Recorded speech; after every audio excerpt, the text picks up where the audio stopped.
Welcome back to my channel. ফেসবুকে follower বাড়াতে যে সমস্ত কাজগুলো করবেন, ফেসবুকে ফলোয়ার্স বাড়াতে যে সমস্ত সেটিংসগুলো করবেন, ফেসবুকে ফলোয়ার্স বাড়াতে যে সমস্ত বিষয়গুলোকে মেনে চলবেন, এই তিনটে সমন্বয়ে আপনি ফেসবুকে ফলোয়ার বাড়াতে পারবেন।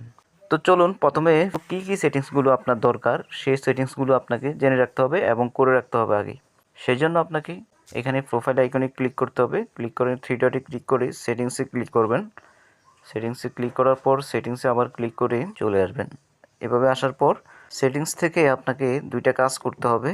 সেটা হচ্ছে এখানে একটা জিনিস দেখবেন যে how people can find you contact, এটার মধ্যে যাবেন। এটার মধ্যে আসার পর এখানে কিছু কাজ করতে হবে, যেমন হচ্ছে how people can find and contact you, আপনাকে লোকজন কিভাবে খুঁজে পাবে আপনার ফেসটাকে বা আপনার প্রোফাইলটাকে। দেখুন, allow search engine outside Facebook two link to your face, আপনি আপনার ফেসটাকে সার্চ ইঞ্জিনের বাইরেও গিয়ে মানুষ সার্চ করলে খুঁজে পাবে, সেজন্য এটাকে অন করে দিবেন।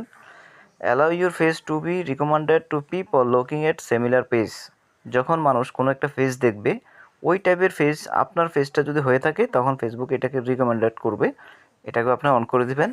Messaging allow people to message your face, আপনার ফেসে যাতে লোকে মেসেজ করতে পারে বিভিন্ন বিষয় নিয়ে, সেই জন্য আপনাকে এটাও অন করতে হবে। এই তিনটে সেটিংস এখানে অন করবেন। এই তিনটে সেটিংস অন করার পর আরও কিছু সেটিংস রয়েছে, যেমন হচ্ছে ফলোয়ার্স অ্যান্ড পাবলিক কন্টেন্ট, এই সেটিংসটার মধ্যে আপনি ক্লিক করবেন। এখানে ক্লিক করার পর এখানে দেখতে পাচ্ছেন অনেক সেটিংস রয়েছে। এখান থেকে who can follow my face, এটাকে অবশ্যই পাবলিক রাখবেন। এটা অনেক সময় অন্য কিছু হয়ে থাকতে পারে, অনলিমিট থাকতে পারে। হু can see your followers on your profile, আপনার প্রোফাইল বা ফেজের ফলোয়ার কারা দেখবে, যদি চান পাবলিক করে রাখতে পারেন, এটা পাবলিকে রাখবেন। Who can see the people and pages you follow, আপনার ফলোয়িংটা আর কি, আপনি যাদেরকে ফলো করেন সেটা সবাই দেখতে পারবে, অনলিমিট করে রাখবেন সেই জিনিসটা। যেমন আমি এখানে অনলিমিট করে রাখছি, আপনি চাইলে এখানে পাবলিক করে রাখতে পারেন। Public post notification, public phase info, এগুলো পাবলিক রাখবেন। তারপরে হচ্ছে এখানে দেখতে পাচ্ছেন আরও কয়েকটা বিষয় রয়েছে, সেটা হচ্ছে ব্লক লিস্ট ফিল্টার।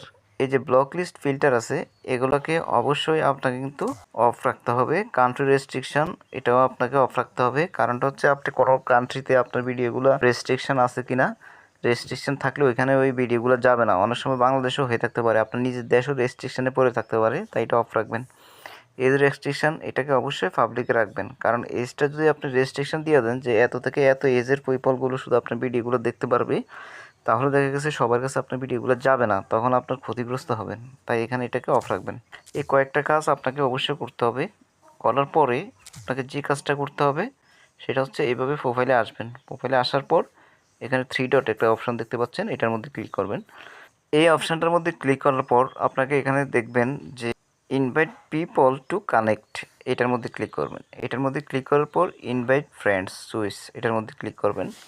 এটার মধ্যে ক্লিক করার পর দেখবেন যে আপনার যদি ফেজ হয়, আপনার প্রোফাইলে যারা ফ্রেন্ড রয়েছে তাদেরকে আপনি এভাবে 1000 জনকে একসাথে সিলেক্ট করতে পারবেন। যেহেতু আমার এখানে আগে থেকেই ইনভাইট করা আছে তাই এখানে 12 জন দেখাচ্ছে, বাট এইভাবে 1000 জনকে প্রতিদিন সিলেক্ট করে ইনভাইটেশন করতে পারবেন। ইনভাইটেশন করলে আপনার এখানে ফলোয়ার দ্রুত বাড়বে। তারপরে আরও গুরুত্বপূর্ণ কয়েকটা বিষয় হচ্ছে, আপনি আপনার ফেজে আসবেন। আপনি আপনার ফেজে আসার পর আপনার ফেজে এভাবে আপনি স্ক্রল করবেন। স্ক্রল করার পর আপনার এখানে যারা আপনার ফেজের ভিডিওগুলোতে যারা রিয়েকশান দিয়েছে তাদের এই রিয়েকশানটাকে এভাবে ক্লিক করবেন। ক্লিক করার পর এভাবে রিয়েকশানটাকে ক্লিক করবেন। ক্লিক করার পর এখানে দেখবেন এখানে ইনভাইটেড একটা লেখা উঠবে, জাস্ট এটার মধ্যে গিয়ে আপনি ইনভাইটেড এই লেখাটা চাপ দিবেন, চাপ দিয়ে ইনভাইট করবেন। যেমন ধরুন এই ভিডিওটার মধ্যে আমি যাই, দেখুন এখানে আমাকে অনেকে কমেন্টস করেছে, অনেকে লাইক করেছে, বাট তারা আমার ফ্রেন্ড লিস্টে নাই, যার কারণে এখানে ইনভাইট দেখা যাচ্ছে। এগুলোর মধ্যে আমি ইনভাইটেশন পাঠাতে পারবো, ওনারা আমার ইনভাইটেশন গ্রহণ করলে ফলোইং হয়ে যাবে অটোমেটিক। এভাবে কিন্তু ফলোয়ার বাড়াতে পারবেন। তারপরে আরও কয়েকটা বিষয়, সেটা হচ্ছে কি, ধরুন আপনি এভাবে যাবেন, এভাবে যাওয়ার পর থ্রি ডটে যাবেন, থ্রি ডটে যাওয়ার পর এভাবে আসবেন, ইনভাইট পিপল এই অপশানটার মধ্যে আসবেন। প্রথমে দেখাইছিলাম কীভাবে ইনভাইট করবেন। নিচে দেখুন একটা সেটিংস রয়েছে অটো ইনভাইট ফলোয়ার্স, এই যে সেটিংসটা আছে এই সেটিংসটা খুবই গুরুত্বপূর্ণ। আপনি যদি কোনো গ্রুপ ওপেন করে থাকেন, সেই গ্রুপে যদি কেউ অ্যাড হয় সাথে সাথে আপনার এখানে ফ্রেন্ড রিকোয়েস্ট চলে যাবে, ইনভাইট চলে যাবে, এটা যদি আপনি অন করে দেন, এটা অবশ্যই আপনি অন করবেন। এই কয়েকটা সেটিংসের মাধ্যমে আপনি ফলোয়ার বাড়াতে পারবেন। তবে সবচেয়ে গুরুত্বপূর্ণ যে বিষয়টা ফেসবুকে ফলোয়ার বাড়ানোর জন্য, সেই বিষয়টা হচ্ছে ফেসবুকে ফলোয়ার বাড়াতে এগুলোর পাশাপাশিও যে বিষয়টা সবচেয়ে বেশি কাজ করবে সেটা হচ্ছে আপনার ভিডিওটা রিচ হচ্ছে কিনা, আপনার ভিডিওটা অনেক বেশি মানুষের কাছে পৌঁছাচ্ছে কিনা, নতুন নতুন মানুষের কাছে পৌঁছাচ্ছে কিনা, যারা দেখে আপনার ভিডিওটা ফলো করবে। তো সেই জন্য আপনাকে কী করতে হবে, প্রফেশনাল ড্যাশবোর্ডে আসতে হবে। প্রফেশনাল ড্যাশবোর্ডে আসার পর উইকলি প্রোগ্রেস এটার মধ্যে আসবেন। আসার পর এখানে উইকলি প্রোগ্রেসটার মধ্যে চাপ দেবেন।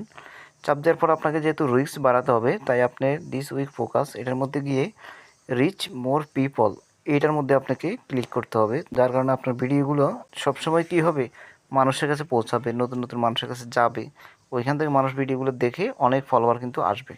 এগুলো তো গেল। এগুলো যাওয়ার পরেও আপনি আরও কয়েকটা কাজ করতে পারেন ফলোয়ার বাড়ানোর জন্য। সেটা হচ্ছে এখানে একটা অপশান দেখতে পাবেন, যে অপশানটা হচ্ছে ফাইন্ড এটার মধ্যে যাবেন। এটার মধ্যে গিয়ে যাদের প্রোফাইলগুলো রাইজিং ক্রিয়েটর রয়েছে, কনভার্সন রাইজিং ক্রিয়েটর রয়েছে, ভালো মানের প্রোফাইল রয়েছে, তাদের ভিডিওতে লাইক কমেন্ট করলে অনেক সময় ওইখান থেকে ফলোয়ার আসে। অথবা নিউজ যে চ্যানেলগুলো আছে ওই পোস্টগুলোতে, ভাইরাল পোস্টগুলোতে যদি আপনি কমেন্টস করেন তাহলেও কিন্তু আপনার এখানে ফলোয়ার আসবে। এভাবেই আপনি দ্রুত ফলোয়ার বাড়াতে পারবেন কয়েকটা বিষয় টেকনিক ফলো করে। আশা করি শেষ পর্যন্ত দেখে ভিডিওটা বুঝতে পেরেছেন। ভালো লাগলে অবশ্যই চ্যানেলটাকে সাবস্ক্রাইব করার জন্য অনুরোধ রইল। ভালো থাকুন, সুস্থ থাকুন।